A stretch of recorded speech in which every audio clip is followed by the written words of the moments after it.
Postal info plus എന്ന YouTube ചാനലിലേക്ക് ഏവർക്കും സ്വാഗതം. നമ്മളിന്ന് മാത്സിന്റെ സെക്ഷൻ സ്റ്റാർട്ട് ചെയ്യുകയാണ്. ആവറേജ് ആണ് സ്റ്റാർട്ട് ചെയ്യുന്നത്, ശരാശരി എന്ന് പറയും. അപ്പോൾ അതിന്റെ ഇക്വേഷൻ ആണ് എഴുതിയിരിക്കുന്നത്. Average is equal to T by N. അതായത് ആവറേജ് കണ്ടുപിടിക്കുന്നത് ടി സംഖ്യകളുടെ തുക ഡിവൈഡ് ബൈ എൻ എണ്ണം. അതായത് സംഖ്യകളുടെ തുകയെ എണ്ണം കൊണ്ട് ഹരിക്കുമ്പോൾ ആവറേജ് കിട്ടും. അപ്പൊ എന്താണ് ഈ സംഖ്യകൾ? സംഖ്യകൾ എന്ന് പറയുമ്പോഴത്തേക്കും നമ്മൾ ഈ ആവറേജ് എന്ന് പറയുന്നത് ഒരു ഏകദേശ കണക്കാണ്. അപ്പൊ നമ്മളിപ്പോ ഒരു എക്സാം നടത്തി, രണ്ട് കുട്ടികൾ എ ബി, ഈ രണ്ട് കുട്ടികൾക്ക് എക്സാം നടത്തി. അപ്പൊ അവർക്ക് 5 വിഷയം ഉണ്ടെന്ന് വെച്ചോ. അപ്പൊ 5 വിഷയങ്ങളിൽ ഇപ്പൊ ഇവന് 50 മാർക്ക്.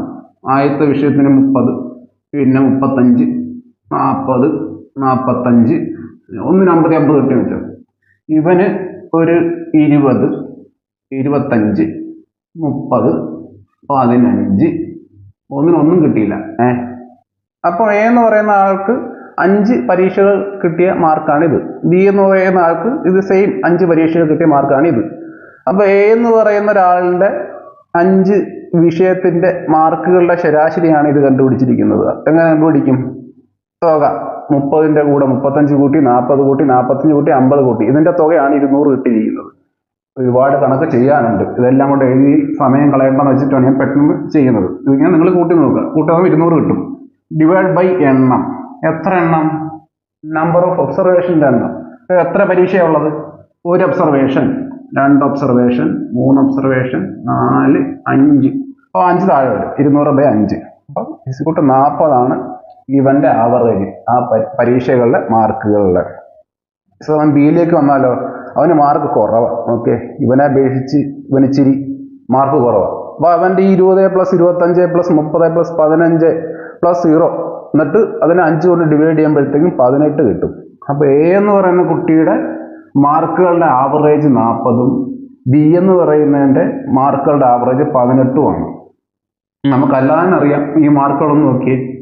ഇവന് നല്ല പഠിക്കുന്നൊരു വച്ച, ഇവൻ അത്ര നല്ലതല്ല, അവൻ കുറച്ച് താഴെയാണ് ഇവനായിട്ട് അപേക്ഷിച്ച് നോക്കുമ്പോഴത്തേക്കും. ആവറേജ് വന്നിരിക്കുന്നത് അങ്ങനെ തന്നെയാണ്. എയുടെ മാർക്കുകളുടെ ആവറേജ് 40ഉം ബിയുടെ മാർക്കുകളുടെ ആവറേജ് 18ഉം. ഇപ്പൊ ചെറിയൊരു ഐഡിയ വന്നെന്ന് വിചാരിക്കുന്നു. അതായത് ഈ ഒരു ഏകദേശ കണക്ക്, ഇപ്പൊ ഒരു ഏകദേശ കണക്കല്ലേ. ഇപ്പൊ ഇവന്റെ ഒരു ആവറേജ് ഇത്ര 5 വിഷയങ്ങളുടെ ഒരു ആവറേജ് നോക്കുമ്പോൾ 40. അപ്പൊ നമുക്ക് കമ്പയർ ചെയ്തൂടെ? 40, 18. അപ്പൊ ഇവനാണ് ചിമ്മിടുക്കൻ. ഇതാണ് ആവറേജ് എന്ന് പറയുന്ന ഒരു ഐഡിയയുടെ പ്രാക്ടിക്കൽ ആയിട്ടുള്ള ആപ്ലിക്കേഷൻ. നമ്മൾ ചുമ്മാ കാണാൻ പഠിക്കാതെ എന്താണ് സംഭവം മനസ്സിലാക്കുക. അപ്പൊ ഒന്നുകൂടെ ഒന്ന് വ്യക്തമാക്കി തരാം, കുറച്ച് സിമ്പിൾ ആയിട്ട്. അതായത് ഇപ്പം ഒരു എക്സാമ്പിളും കൂടെ എന്താണ് ആവറേജ് എന്ന് മനസ്സിലാക്കി തരാനുള്ള. അതായത് ഇത് ഒരാള് 5 ദിവസം കഴിക്കുന്ന ഓറഞ്ചുകളുടെ എണ്ണം. ആദ്യത്തെ ദിവസം അയാൾ 5 ഓറഞ്ച് കഴിച്ചു, രണ്ടാമത്തെ ദിവസം 4 ഓറഞ്ച് കഴിച്ചു, മൂന്നാമത്തെ ദിവസം 1 ഓറഞ്ച് കഴിച്ചോളൂ, നാലാമത്തെ ദിവസം 2 ഓറഞ്ച്, അഞ്ചാമത്തെ ദിവസം 3 ഓറഞ്ച്. അപ്പൊ ഇയാൾ ഈ 5 ദിവസം കഴിച്ച ഓറഞ്ചുകളുടെ ശരാശരി ആവറേജ് എത്ര? ഒന്ന് കണക്ക് കൂട്ടുമ്പോൾ അങ്ങനെ 5 + 4 + 1 + 2 + 3 ഡിവൈഡ് ബൈ എത്ര ഒബ്സർവേഷൻ? 1, 2, 3, 4, 5 ദിവസത്തെ അല്ലേ? 5. അപ്പൊ 5, 4, 9, 10, 12, 15. 15 ഡിവൈഡഡ് ബൈ 5, 3, 5, 15. അപ്പൊ 3 ഇയാളുടെ 5 ദിവസം കഴിച്ച ഓറഞ്ചുകളുടെ ആവറേജ്. അതായത് ഒരു ദിവസം 3 ഓറഞ്ച് വെച്ച് കഴിച്ച പോലെ. നോക്കേ, ആദ്യത്തെ ദിവസം 3, പിന്നെ 3, പിന്നെ 3, പിന്നെ 3, പിന്നെ 3. കുട്ടിയൊക്കെ 6, 9, 12, 15. ഇവിടെ 5, 4, 9, 10, 12, 15 ഉണ്ടോ? ഈക്വൽ ആയിട്ട് ഇങ്ങനെ ഓരോ ദിവസവും 3 വെച്ച് കഴിച്ച പോലെ ആ ഒരു സെൻട്രൽ വാല്യൂ, അതാണ് ആവറേജ് കൊണ്ട് ഉദ്ദേശിക്കുന്നത്. വേറെ ഉദാഹരണം നോക്കേ. എ എന്ന് പറയുന്ന ഒരാള്, അയാൾക്ക് 5 പരീക്ഷ നടത്തിയതിന്റെ മാർക്കുകളുടെ ആവറേജ് കണ്ടുപിടിച്ച് 50 പരീക്ഷ. അപ്പൊ ഒരു 40 അയാളുടെ ആവറേജ് എന്ന് വെച്ചോ മാർക്കുകളുടെ. അപ്പൊ അതിനർത്ഥം എല്ലാ പരീക്ഷയ്ക്കും ഒരു 40 കിട്ടിയ ഗമ അവന് കാണിക്കാമെന്നാണ്. മനസ്സിലായില്ലേ? സത്യത്തിൽ ചിലപ്പം 40, ഇവിടെ ചിലപ്പോൾ 30, 45 ഇങ്ങനെ കാര്യം കിട്ടിയിട്ടുണ്ടാവുക. പക്ഷെ എല്ലാ പരീക്ഷയ്ക്കും ഒരു 40 കിട്ടിയ ഗമ ഇയാൾക്ക് കാണിക്കാം. അതാണ് ആവറേജ്, ഒരു സെൻട്രൽ വാല്യൂ. അപ്പൊ ഇതുപോലെ വേറൊരു സ്റ്റുഡന്റ് ഉണ്ടെന്ന് വെച്ചോ, ബി. അപ്പൊ അവന് ഇതുപോലെ സെയിം പരീക്ഷ നടത്തി. അപ്പൊ അവന്റെ മാർക്ക് ഒരു 15 വെച്ചോ. അവന്റെ മാർക്കുകളുടെ ആവറേജ് ഒരു 15. അപ്പോൾ അവന് എല്ലാ പരീക്ഷയ്ക്കും ഓരോ പരീക്ഷയ്ക്കും ഒരു 15 15 15 15 15 വെച്ച് കിട്ടിയ ഗമയെ കാണിക്കാൻ വെക്കും. ശിവൻ അങ്ങനല്ല, 50 40 വെച്ച് കിട്ടിയ ഗമ കാണിക്കാം. മനസ്സിലായില്ല? അതാണ് ആവറേജ്, ഒരു സെൻട്രൽ വാല്യൂ. അപ്പോൾ നമുക്ക് കമ്പാരിസൺ ഒക്കെ നമുക്ക് ഉപയോഗിക്കാം. ഇപ്പൊ രാജ്യങ്ങൾ തമ്മിലുള്ള ഈ ആവറേജ് ഇൻകം കണക്കാക്കിയിട്ട് ഏത് രാജ്യമാണ് സാമ്പത്തികമായിട്ട് മുന്നിൽ നിൽക്കുന്നതൊക്കെ നമുക്ക് കണ്ടുപിടിക്കാം. അതൊക്കെ ആവറേജിന്റെ പ്രാക്ടിക്കൽ ആപ്ലിക്കേഷൻ ആണ്. അതായത് ആവറേജ് ഇൻകം, ഒരു ഇന്ത്യയുടെ ആവറേജ് ഇൻകം വായിച്ചേക്കാം. ഇപ്പൊ ഇന്ത്യയുടെ ആവറേജ് ഇൻകം കണ്ടുപിടിക്കുന്നത്. അപ്പൊ total income, India total income by ഇവിടുത്തെ ടോട്ടൽ പോപ്പുലേഷൻ. അപ്പോൾ ഒരു ആവറേജ് വാല്യൂ കിട്ടും. ഇനി ചൈനയുടെ ആവറേജ് ഇൻകം കണ്ടുപിടിക്കണം. അപ്പോൾ അവിടുത്തെ ടോട്ടൽ ഇൻകം, ചൈനയുടെ അവിടുത്തെ ടോട്ടൽ പോപ്പുലേഷൻ, അവിടെ അവരുടെ ആവറേജ് ഇൻകം കണ്ടുപിടിക്കും. അപ്പോൾ ഇവിടെ ഒരു വാല്യൂ കിട്ടും, ഇവിടെ ഒരു വാല്യൂ കിട്ടും. ഇപ്പം ഇത് തമ്മിൽ കമ്പയർ ചെയ്യുമ്പോൾ നമുക്ക് മനസ്സിലാവും ഏത് രാജ്യമാണ് സാമ്പത്തികമായിട്ട് മുന്നിൽ നിൽക്കുന്നത്. അപ്പോൾ ഇന്ത്യയുടെ ആവറേജ് ഇൻകം കൂടുതലാണ്. അപ്പോൾ നമുക്ക് ആ ഒരു ഗമ കാണിക്കുക ഇവിടുത്തെ ആൾക്കാർക്ക്. മനസ്സിലായി? നേരത്തെ പറഞ്ഞ പോലെ. അപ്പോൾ ഇത് ഈ ചൈനയെ സംബന്ധിച്ച് ഇന്ത്യയുടെ ആവറേജ് ഇൻകം കൂടുതലാണ്. അപ്പം ഇത് സാമ്പത്തികമായിട്ട് ഇന്ത്യ ചൈനയേക്കാൾ മുന്നിൽ നിൽക്കുന്നു. ഇങ്ങനെയൊക്കെ ഒരു കമ്പാരിസന് നമുക്ക് ഈ ആവറേജ് ഉപയോഗിക്കാം. ഇത്രയും കാര്യങ്ങളാണ് എനിക്ക് ജനറലി പറയാനുള്ളത്. എന്താണ് ആവറേജ് എന്ന് മനസ്സിലാക്കി തരാനായിട്ട്. ഇതൊന്നും മനസ്സിലായില്ലേലും ഇത്രയും മനസ്സിലാക്കി വെക്കുക. കുറച്ച് സംഖ്യകൾ എന്നിട്ട് അതിന്റെ ആവറേജ് കാണാൻ ചോദിച്ചു കഴിഞ്ഞാൽ അതെല്ലാം കൂട്ടുക, അതിന്റെ എണ്ണം കൊണ്ട് ഹരിക്കുക. അപ്പം നിങ്ങൾക്ക് ആവറേജ് കിട്ടും. അത്രയും സംഖ്യകളില്ല. നമ്മൾ മാത്സിന്റെ സെക്ഷൻ കൊണ്ടുപോകുന്നത്, ഞാൻ കൊണ്ടുപോകാൻ ഉദ്ദേശിക്കുന്ന കുറച്ച് ഷോർട്ട് കട്ട് മെത്തേഡ്സ് കൂടെ ആഡ് ഓൺ ചെയ്തിട്ടാണ്. കാരണം എന്താണെന്ന് വെച്ച് കഴിഞ്ഞാൽ ഇപ്പം നമുക്ക് സ്റ്റേറ്റ്മെന്റ് വൈസ് ക്വസ്റ്റ്യൻസ് ആണ് നമ്മുടെ പോസ്റ്റൽ എക്സാമിന്. അപ്പോൾ മാത്സ് എത്രയും പെട്ടെന്ന് മാത്സ് ചെയ്ത് കൊടുത്തിട്ട് ആ ഒരു സമയം കൂടെ ലാഭിച്ചിട്ട് പോസ്റ്റലിന്റെ പോർഷൻ, GK-യുടെ പോർഷനൊക്കെ അറ്റൻഡ് ചെയ്യേണ്ടതുകൊണ്ട് നമുക്ക് അതൊന്നും കുറച്ച് ഷോർട്ട് കട്ട് കൂടെ പറഞ്ഞു പോവാണ്. ഇവിടെ നോക്കേ 2 4 6 8 10 അല്ലെങ്കിൽ 1 2 3 4 5 6 ഇങ്ങനെ അരിത്തമെറ്റിക് പ്രോഗ്രഷൻ എന്ന് പറയും. അതായത് കോമൺ ഡിഫറൻസ്, 2 2 കൂട്ടുമ്പോൾ 4, പിന്നെ 2 കൂട്ടി, പിന്നെ 2 കൂട്ടി, പിന്നെ 2 കൂട്ടി, ഇവിടെ 1 കൂട്ടി 1 കൂട്ടി 1 കൂട്ടി 1 കൂട്ടി 1. അതാണ് അരിത്തമെറ്റിക് പ്രോഗ്രഷൻ. അപ്പൊ ഇങ്ങനെയുള്ള ഒരു ഡേറ്റ സാമ്പിളാണ് നമുക്ക് തരുന്നതെങ്കിൽ പെട്ടെന്ന് കണ്ടുപിടിക്കാം നമുക്ക് ആവറേജ്. ആദ്യപദം പ്ലസ് അന്തിപദം ബൈ 2 ആണ് ആവറേജ്. ആദ്യപദം അന്തിപദം എന്ന് പറഞ്ഞാൽ നമുക്ക് ഇപ്പൊ ചെറുതായിട്ട് കത്തും ചിലർക്ക്. കുഞ്ഞു ക്ലാസ്സിൽ പഠിച്ചിട്ടുള്ളതാണ്. A+AN/2. അതാണ് ഈ അരിത്തമെറ്റിക് പ്രോഗ്രഷന്റെ ഡേറ്റ സാമ്പിൾ വരുമ്പോഴത്തേക്ക് നമുക്ക് പെട്ടെന്ന് ആവറേജ് കണ്ടുപിടിക്കാം. ഇവിടെ നിന്ന് കണ്ടുപിടിച്ച് നോക്കേ. ആദ്യപദം 2, അവസാനപദം 10. 2 + 10/2 12/2 6 എൻ്റെ ആവറേജ്. നിങ്ങൾക്ക് അല്ലാത്ത രീതി കൂട്ടി വെക്കിയിട്ട് എണ്ണം കൊണ്ട് വായിച്ച് നോക്കാം. 6 കിട്ടത്തുള്ളൂ. അപ്പൊ നിങ്ങൾക്ക് വരുന്ന ക്വസ്റ്റ്യനകത്ത് ഇങ്ങനെ ഈ അരിത്തമെറ്റിക് പ്രോഗ്രഷന്റെ രീതിയിലുള്ള സംഖ്യകളാണെങ്കിൽ നിങ്ങൾ കൂട്ടാൻ നിൽക്കേണ്ട. പെട്ടെന്ന് ആദ്യ പദം എടുത്തിട്ട് അവസാന പദമായിട്ട് കൂട്ടിയിട്ട് 2 കൊണ്ട് വായിച്ചു കഴിഞ്ഞാൽ നിങ്ങൾക്ക് ആവറേജ് കിട്ടും. ഇനി സ്ക്രീനിൽ വരുന്ന കുറച്ച് ഇക്വേഷൻസ് നോക്കുക. ഇതുപോലെ ഈ സമാന സ്വഭാവമുള്ളതാണ്. ആദ്യത്തെ ഇക്വേഷൻ നോക്കിയേ, അത് നമ്മൾ പറഞ്ഞതാണ് ശരാശരി = സംഖ്യകളുടെ തുക ബൈ എണ്ണം. അത് അങ്ങോട്ടും ഇങ്ങോട്ടും തിരിച്ചിടുമ്പോഴത്തേക്കും 2 ഇക്വേഷനോടെ കിട്ടും. എണ്ണം കണ്ടുപിടിക്കാൻ സംഖ്യകളുടെ തുക ബൈ ശരാശരി, സംഖ്യകളുടെ തുക കണ്ടുപിടിക്കാൻ ശരാശരി ഇൻറ്റു എണ്ണം. അങ്ങനെ ശരാശരി = സംഖ്യകളുടെ തുക ബൈ എണ്ണത്തിൽ നിന്ന് വേറെ 2 ഇക്വേഷനോടെ ഡെറൈവ് ചെയ്തെടുക്കാം. ഇനി വരുന്നതാണ് ഇമ്പോർട്ടൻ്റ് ആയിട്ടുള്ളത്. 1 മുതൽ തുടർച്ചയായ n ഒറ്റ സംഖ്യകളുടെ ശരാശരി അതേ സംഖ്യ തന്നെയായിരിക്കും. 1 മുതൽ തുടർച്ചയായ n ഇരട്ട സംഖ്യകളുടെ ശരാശരി n+1 ആയിരിക്കും. 1 മുതൽ തുടർച്ചയായ n എണ്ണൽ സംഖ്യകളുടെ ശരാശരി n+1/2 ആയിരിക്കും. ആദ്യത്തെ n എണ്ണൽ സംഖ്യകളുടെ വർഗ്ഗങ്ങളുടെ ശരാശരി n+1 × 2n+1/6. ആദ്യത്തെ n എണ്ണൽ സംഖ്യകളുടെ ക്യൂബുകളുടെ ശരാശരി n × n+1² 4. പിന്നെ പറഞ്ഞിരിക്കുന്ന ആവറേജ് വേഗത, അതായത് ഒരാൾ എയിൽ നിന്ന് ബിയിലേക്ക്, ഇതിനി വരുന്നുണ്ട്, നമ്മൾ പഠിപ്പിക്കുന്നുണ്ട്. ഒരാൾ എയിൽ നിന്ന് ബിയിലേക്ക് ഒരു x km/h വേഗതയിലും തിരിച്ച് ബിയിൽ നിന്ന് എയിലോട്ട് തിരിച്ച് y km/h വേഗതയിലും സഞ്ചരിച്ച അയാളുടെ ശരാശരി വേഗത എത്രയാണെന്ന് ചോദിച്ചു കഴിഞ്ഞാൽ 2xy/x+y km/h ആണ്. അത് ഇമ്പോർട്ടൻ്റ് ആയിട്ടുള്ളൊരു ഇക്വേഷനാണ്. നേരത്തെ പറഞ്ഞ ഇക്വേഷൻസിൻ്റെ പ്രാക്ടിക്കൽ കേസാണ്. കുറച്ചുകൂടെ മനസ്സിലാകാൻ വേണ്ടിയിട്ട് പ്രാക്ടിക്കലായിട്ട് പറയുകയാണ്. ആദ്യത്തെ 25 ഒറ്റ സംഖ്യകളുടെ ശരാശരി ഇക്വേഷൻ നമ്മൾ n എന്നാണ് പറഞ്ഞത്, അതേ സംഖ്യ തന്നെയെന്ന്. അപ്പോൾ അവിടെ 25 അതുകൊണ്ട് ശരാശരി എന്ന് പറയുന്നത് n തന്നെയാണ്, 25 തന്നെയാണ്. ആദ്യത്തെ 55 എണ്ണൽ സംഖ്യകളുടെ ശരാശരി എത്ര? n+1/2 എന്നാണ് നമ്മൾ ഇക്വേഷൻ പറഞ്ഞത്. n പറഞ്ഞിരിക്കുന്നത് 55. അപ്പോൾ 55 + 1/2, അപ്പോൾ 28 എന്നാണ് കിട്ടുന്നത്. ആദ്യത്തെ 24 ഇരട്ട സംഖ്യകളുടെ ശരാശരി എത്ര? ഇരട്ട സംഖ്യകളാണ്. അപ്പോൾ നമ്മൾ ഇക്വേഷൻ n+1 ആണ്. അപ്പോൾ 24 n. 24ൻ്റെ കൂടെ ഒന്നുകൂടെ കൂട്ടി 25 ആണ് ആവറേജ്. ഇത് ഇമ്പോർട്ടൻ്റ് ആണ്, ഓർത്ത് വെച്ചേക്കാം. അടുത്ത അരിത്തമെറ്റിക് പ്രോഗ്രഷൻ്റെ ഒരു ഈസി മെത്തേഡ്. നമ്മൾ നേരത്തെ ആദ്യപദം പ്ലസ് അന്ത്യപദം ബൈ 2 എന്ന് പറഞ്ഞൊരു മെത്തേഡ് ഉണ്ടായിരുന്നു. ഇത് വേറെ ഒരെണ്ണം. ഇവിടെ നോക്കിയേ 2, 4, 6, 8, 10 അരിത്തമെറ്റിക് പ്രോഗ്രഷനാണ്. 2 വെച്ച് കൂടി പോകുന്നുണ്ട്. അപ്പോൾ ഇതിനകത്ത് എത്ര നമ്പർ ഓഫ് ടേംസ് ഉണ്ടെന്ന് നോക്കണം. 1, 2, 3, 4, 5 ഉണ്ട്. അത് ഓഡ് നമ്പേഴ്സ്, ഒറ്റ അക്കമാണുള്ളത്. അങ്ങനെയുള്ള കേസിൽ മിഡിൽ നമ്പർ ആയിരിക്കും ആവറേജ്. ഇവിടെ 6 മിഡിൽ നമ്പർ, അപ്പോൾ ആവറേജ് 6. അങ്ങനെ അരിത്തമെറ്റിക് പ്രോഗ്രഷൻ്റെ കേസിൽ നമ്പർ ഓഫ് ടേംസ് ഒറ്റ ആയിട്ട് വരുമ്പോഴത്തേക്കും മിഡിൽ നമ്പറാണ് ആവറേജ്. ഇരട്ട സംഖ്യകളാണെങ്കിലോ ഇവിടെ നോക്കാം. 2, 4, 6, 8, 10, 12 1, 2, 3, 4, 5, 6 ടേമുകളുണ്ട്.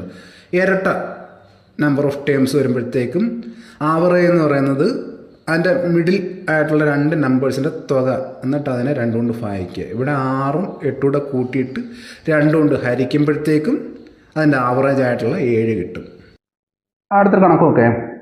8 കുട്ടികളുടെ വയസ്സിൻ്റെ ശരാശരി 13 അപ്പോൾ ആ 8 കുട്ടികളുടെ ആകെ വയസ്സ് എത്ര?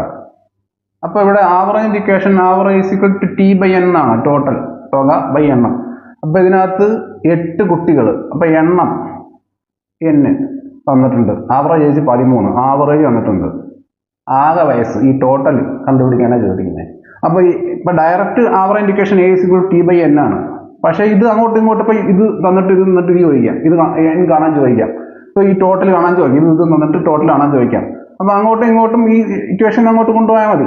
മനസ്സിലായില്ലേ? ഇപ്പോൾ ഇവിടെ T ആണ് കാണേണ്ടത്. അപ്പോൾ ഇവിടെ n ഹരിച്ചിരിക്കുകയാണ്, n ഇങ്ങോട്ട് വന്ന് ഗുണിക്കണം. T = an. ആവറേജിനെ ഈ എണ്ണം കൊണ്ട് ഗുണിക്കുമ്പോഴത്തേക്ക് നമുക്ക് ഇവിടെ തുക കിട്ടും. മനസ്സിലായെന്ന് വിചാരിക്കുന്നു. ഇതൊക്കെ വളരെ ബേസിക് കാര്യങ്ങളാണ്. എന്നാലും ഞാനത് പറഞ്ഞെന്ന് വെച്ച് കഴിഞ്ഞാൽ ടച്ച് വിട്ട് ഇരിക്കുന്ന ആൾക്കാർ കാണാം മാത്സ് പാട്ടൊക്കെ. അപ്പോൾ നിങ്ങൾ വിഷമിക്കണ്ട. ഞാൻ ഈ പെട്ടെന്ന് പറഞ്ഞപ്പോഴത്തേക്ക് നിങ്ങൾക്ക് പിക്കപ്പ് ആകാൻ പാടുണ്ടെങ്കിൽ ടച്ച് വിട്ടിരിക്കുന്നതുകൊണ്ടാണ്. സംഭവം ഒന്നുമില്ല. ഇപ്പം ഈ ഒരു A = T/n എന്ന് പറഞ്ഞൊരു ഇക്വേഷൻ ഉണ്ട്. എയുടെ വാല്യൂ തന്നു, ഈ വാല്യൂ ഉണ്ട്, ഇത് കണ്ടുപിടിക്കണം. അപ്പോൾ നമുക്ക് ആൾറെഡി ഇങ്ങനെ ഇക്വേഷൻ അറിയാം. അപ്പോൾ ഇത് ഇവിടെ ഇട്ടിട്ട് n ഇപ്പുറത്ത് കൊണ്ടുവരണം. ഇവിടെ n ഹരിച്ചിരിക്കുകയാണ്, ഇവിടെ n ഗുണിക്കണം. A × n ചെയ്യുമ്പോഴത്തേക്ക് നമുക്ക് ടോട്ടൽ കിട്ടും. ഇത് ഞാൻ ഈ പറയുമ്പോൾ ചിലർക്ക് ഇത്ര ചെറിയ കാര്യം എന്തിനാ പറയുന്നതെന്ന് വിചാരിക്കും. പക്ഷെ ഞാൻ ടച്ച് വിട്ടിരിക്കുന്ന കുറേ ആൾക്കാർ കാണും, അവർക്ക് വേണ്ടിയിട്ടാണ് ഇത് പറയുന്നത്. അപ്പം ഞാൻ പറഞ്ഞു വന്നത്, ഇപ്പോൾ ആകെ വയസ്സ് കാണുക. ആകെ വയസ്സ് കാണുമ്പോഴത്തേക്ക് നമ്മൾ ആവറേജിനെ നമ്പർ കൊണ്ട് ഗുണിക്കണം. ആവറേജ് എത്ര? 13. 13നെ എണ്ണം 8 കൊണ്ട് ഗുണിക്കുമ്പോഴത്തേക്ക് നമുക്ക് ഉത്തരം കിട്ടും. 104 ഇവിടെ ഉത്തരം വരുന്നത്. അടുത്തൊരു കണക്ക് നോക്കിയേ. നേരത്തെ പറഞ്ഞ കണക്ക് തന്നെ ഈ ഒരു ഇക്വേഷനകത്തുനിന്ന് അങ്ങോട്ടും ഇങ്ങോട്ടും ചോദിക്കുന്നത്. അപ്പോൾ ഇതിനകത്ത് ഒരു ക്ലാസ്സിലെ കുട്ടികളുടെ കണക്കിൻ്റെ ശരാശരി 23. അപ്പോൾ ആവറേജ് തന്നിട്ടുണ്ട്. A = 23 തന്നിട്ടുണ്ട്. ആകെ മാർക്ക് T തന്നിട്ടുണ്ട് 276. കുട്ടികളുടെ എണ്ണം കണ്ടുപിടിക്കുക. അപ്പോൾ n ആണ് കണ്ടുപിടിക്കേണ്ടത്. അപ്പോൾ നമുക്കൊരു ക്വസ്റ്റ്യൻ കിട്ടുമ്പോഴത്തേക്കും നമ്മൾ അതിനകത്ത് ഡീകോഡ് ചെയ്യണം ഡേറ്റാസ് പെട്ടെന്ന്. അതായത് ഇതിനകത്ത് ഇപ്പോൾ ആവറേജ് തന്നിട്ടുണ്ട്. A = 23, total mark T = 276. അപ്പോൾ ഇത്ര നമുക്ക് കാണുമ്പോൾ തന്നെ പിടി കിട്ടി എന്താണ് ചെയ്യേണ്ടതെന്ന്. അപ്പോൾ ഈ ആവറേജ് ഇപ്പം അതിനകത്ത് A തന്നിട്ടുണ്ട്, T തന്നിട്ടുണ്ട്, n കണ്ടുപിടിക്കണം. n കണ്ടുപിടിക്കാൻ എന്ത് ചെയ്യണം? ഇവിടെ n വരും, A ഇവിടോട്ട് പോരും. n = T/a. T എന്ന് പറയുമ്പോൾ 276 ബൈ A എന്ന് പറഞ്ഞാൽ 223. 12 കിട്ടും ഉത്തരം. എത്ര എണ്ണം? കുട്ടികളുടെ എണ്ണം 12 കിട്ടും. അപ്പോൾ ഈ ഒരു ഇക്വേഷൻ്റെ അങ്ങോട്ടും ഇങ്ങോട്ടുള്ള കളി കാണിക്കാൻ വേണ്ടിയിട്ടാണ് ഈ 2 കണക്കുകൾ ഞാൻ ചെയ്യുന്നത്. ഓക്കെ. ഇപ്പോൾ ഒരു ക്വസ്റ്റ്യൻ നോക്കിയേ. ഇങ്ങനെയുള്ള ക്വസ്റ്റ്യൻസ് ആണ് നമ്മുടെ എക്സാമിന് ചോദിക്കുന്നത്. ഇപ്പോൾ ഒരു ക്ലാസ്സിൽ 40 കുട്ടികളുടെ ആവറേജ് വയസ്സെന്ന് പറയുന്നത് 10. ടീച്ചറുടെ വയസ്സ് കൂടെ ഉൾപ്പെടുത്തുമ്പോഴത്തേക്കും ആ ആവറേജ് വയസ്സെന്ന് പറയുന്നത് 11 അപ്പം ഈ പുതുതായിട്ട് വന്ന ടീച്ചറുടെ വയസ്സ് എത്ര? 40 കുട്ടികളുടെ വയസ്സുകളുടെ ആവറേജ് എന്ന് പറഞ്ഞാൽ 10. T40/n = 10. T40 എന്ന് പറയുമ്പോഴത്തേക്ക് 40 കുട്ടികളുടെ വയസ്സിൻ്റെ തുക ബൈ n. എത്ര? 40 തന്നെ. അപ്പോൾ 40 കുട്ടികളുടെ വയസ്സിൻ്റെ തുക ബൈ 40 = 10 തന്നിട്ടുണ്ട്. ടീച്ചർ കൂടെ ആടാകുമ്പോഴത്തേക്കും 11 ആവും. അപ്പോൾ ടീച്ചർ ആടാൻ പറ്റുമെങ്കിൽ എവിടെ ആക്കുക ആടാവുന്നേ? ഇതിൻ്റെ കൂടെ. പഴയ ഈ 40 കുട്ടികളുടെ തുകയുടെ കൂടെ ടീച്ചറുടെ വയസ്സ് ആടാവും. ഇത് ടീച്ചർ എന്ന് വെച്ചു ആടാകുമ്പോഴത്തേക്കും എണ്ണം എത്ര ആവും? 40 ആവും. ടീച്ചറുടെ കയറുമ്പോഴത്തേക്കും 41 ആവും. ഈക്വൽ ടു 11 വന്നിരിക്കുന്നത്. 2 ഇക്വേഷൻ ഉണ്ടായി. ഇതൊരു ഇക്വേഷൻ, ഇത് വേറൊരു ഇക്വേഷൻ. സിമ്പിൾ ഇക്വേഷൻ ആണ്. 5ാം ക്ലാസ് 6ാം ക്ലാസ് അലവില്ല. അപ്പോൾ ഇതിനകത്ത് നമുക്ക് എന്താ കിട്ടും? ഓക്കെ, ഇപ്പം നമുക്ക് ടി ആണ് കണ്ടുപിടിക്കേണ്ടത്. അപ്പോൾ ഇവിടെ ടി 40 ഇട്ട് കൊടുത്താൽ നമുക്ക് ടി കിട്ടും. ആ ഇക്വേഷൻ സോൾവ് ചെയ്ത് ടി കിട്ടും. ടി 40 അങ്ങനെ കണ്ടുപിടിക്കും. അതാ കിടക്കുന്നത് ടി 40. ഈ ടി 40 എന്ന് പറയുമ്പോഴത്തേക്കും ഈ 40 അപ്പുറത്തോട്ട് വിളിച്ചാൽ 40 × 10 400 എന്ന് പറയുമ്പോഴത്തേക്ക് ടി 40 കിട്ടും. എന്തുവാ ടി 40? ഈ 40 കുട്ടികളുടെ തുകയാണ്. അപ്പോൾ ടി 40 വിട്ടു കൊടുക്കും. അപ്പോൾ ഇവിടെ ടി 40 കിട്ടി. 41 11 ടി കണ്ടുപിടിച്ചുകൂടെ? ഇക്വേഷൻ സോൾവ് ചെയ്യുമ്പോഴത്തേക്കും ടി കിട്ടത്തില്ല. അങ്ങനെ ഒരു മെത്തേഡുണ്ട്. 40 കുട്ടികളുടെ ശരാശരി 10. ടീച്ചറുടെ ആടാകുമ്പോഴെത്രയാണ്? 41. അപ്പോൾ ശരാശരി 11ആയി. അപ്പോൾ ഡിഫറൻസ് കാണുക. ഇവിടെ നിങ്ങോട്ട് +1 ആണ് ഡിഫറൻസ്. 40 40 ആകുമ്പോൾ 1 കിട്ടും. ഇവിടുന്ന് ഡിഫറൻസ് കാണാം. 11 10 ഇവിടെയും +1 കിട്ടും. ഇതുകൊണ്ട് ഇതിനെ ഗുണിക്കുക, ഇതുകൊണ്ട് ഇതിനെ ഗുണിക്കുക. +1 × 11 പിന്നെ +1 × 40 +40. ആ ഒരു 40 + 11 51. അപ്പോൾ ഈ ഒരു മെത്തേഡ് ഇപ്പം മനസ്സിലായില്ലെങ്കിൽ വിട്ടേക്കുക. ഇതിന് കുറച്ച് ക്വസ്റ്റ്യൻസ് വരുമ്പോൾ അതിനകത്തും വരുന്നുണ്ട്. ഇതിങ്ങനൊരു പരിപാടിയുണ്ട്.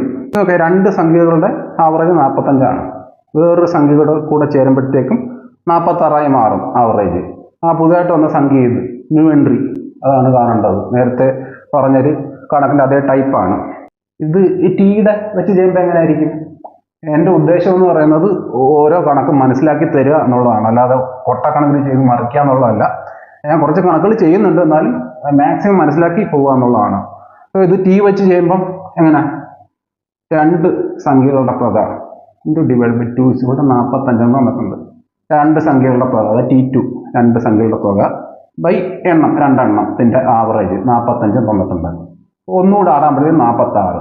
അപ്പോൾ ഇതിൻ്റെ കൂടാണേ ഒന്നുകൂടെ ആടാവുന്നത്. ഈ 2 സംഖ്യകളുടെ തുകയുടെ കൂടെ ഈ മൂന്നാമത്തെ സംഖ്യ ആടാവും. T2 ഇത് കുറച്ച് ടഫാണ് ആക്ച്വലി. ചിലർക്ക് ഇത് കത്തത്തുള്ളൂ. പക്ഷെ കത്തിയ ഭയങ്കര ഗുണമായിരിക്കും ഇത്. നിങ്ങൾക്ക് വേറെ സെക്ഷനിലെ മാർക്ക് ഈ കണക്കുകൾ ചെയ്യാനും ഉപകാരപ്രദമായി ഇങ്ങനെ ടി ഒക്കെ വെച്ച് ചെയ്യുന്നത്. അപ്പോൾ T2/2 = 45. T2ൻ്റെ കൂടാണ് പുതിയ സംഖ്യ ആടാവുന്നത്. അതൊരു എക്സാം വെച്ച് ബൈ എണ്ണം എത്ര ആവും? ഇവിടെ 2 ആയിരുന്നു. പുതിയ സംഖ്യ ആടാകുമ്പോഴത്തേക്കും 3 ആവും. = ആവറേജ് 46 ആവും. പുതിയ ആവറേജ് 46 ആവും. ക്വസ്റ്റ്യന് തന്നിട്ടുണ്ട്. അപ്പോൾ നോക്കിയേ, എക്സ് ആണ് കണ്ടുപിടിക്കേണ്ടത്. അപ്പോൾ ഈ 2 ഇക്വേഷൻ ഉണ്ട്. അപ്പോൾ ഈ ഒരു ഇക്വേഷനിൽ നിന്ന് എക്സ് കണ്ടുപിടിക്കണത് എന്താ വേണം? T2 വേണം. T2 കിട്ടാൻ വല്ല വകുപ്പുണ്ടോ? ഉണ്ട്. T2/2 = 45. അപ്പോൾ T2 കിട്ടാൻ ഈ 2 ഇവിടെ കൊണ്ട് ഗുണിക്കണം. അപ്പോൾ T2 കിട്ടും. ആ T2 വിട്ട് കൊടുത്തു കഴിഞ്ഞാൽ ഈ എക്സ് കിട്ടും. മനസ്സിലായെന്ന് വിചാരിക്കും. ഇത് വേറൊരു മെത്തേഡാണ്. ഇത് കുറച്ച് സമയം എടുക്കുന്ന മെത്തേഡാണ്. പക്ഷേ മനസ്സിലാക്കി പഠിക്കാൻ ഇതൊരു നല്ലതാണ്. ആദ്യം ഒന്ന് മനസ്സിലാക്കി വെക്കുന്നത് നല്ലതാണ് സംഭവം. ഷോർട്ട് കട്ട് പിന്നെ പഠിക്കാം. ഇപ്പോൾ 2 സംഖ്യകളുള്ളത് ആവറേജ് 45. ഒന്നുകൂടെ ആടാകുമ്പോഴത്തേക്ക് 2ൻ്റെ കൂടെ 1 3. ഒന്നുകൂടെ ആടാകുമ്പോഴത്തേക്ക് 46 ആവും. ഇതിനകത്ത് ഡിഫറൻസ് ഇങ്ങനെ കാണുക. 1 ഇവിടെ കാണുമ്പോഴത്തേക്ക് 1 +1 ആണ്. ചിഹ്നം വേണം, എന്നാലും നമുക്കിവിടെ ഗുണിക്കുമ്പോൾ കറക്റ്റായിട്ട് എടുത്തോളൂ. ഈ 2 കണക്കാക്കണം. ഇതുകൊണ്ട് ഇവിടെ, ഇതുകൊണ്ട് ഇവിടെ. 1 +1 × 46 46. +1 × 2 2 48. ഇത് മെത്തേഡാണ്.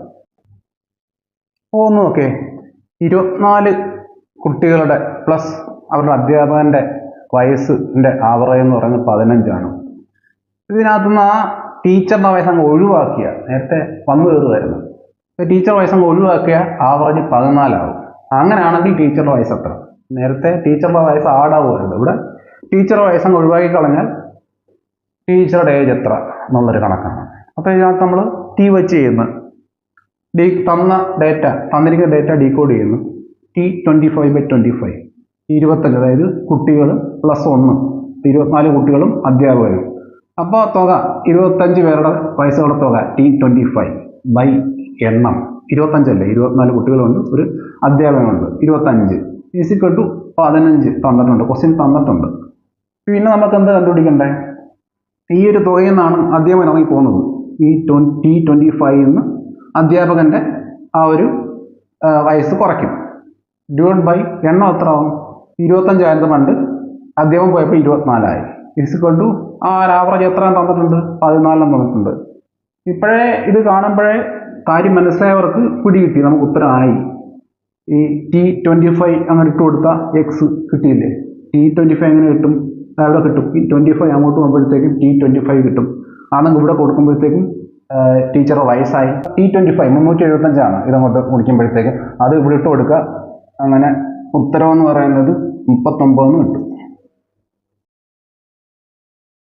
25 കുട്ടി, 24 പ്ലസ് അധ്യാപകൻ 25 നമ്പർ, ആവറേജ് 15. അധ്യാപകൻ പോയപ്പം 24 ആയി, ആവറേജ് എന്ന് പറയുന്നത് 14 ആയി. പിന്നെ നമ്മൾ കുറയ്ക്കുക, ഇങ്ങനെ കുറയ്ക്കുക. അപ്പോൾ -1 ആണ്, ഇവിടുന്ന് കുറയ്ക്കുക, പിന്നെ -1 കിട്ടി.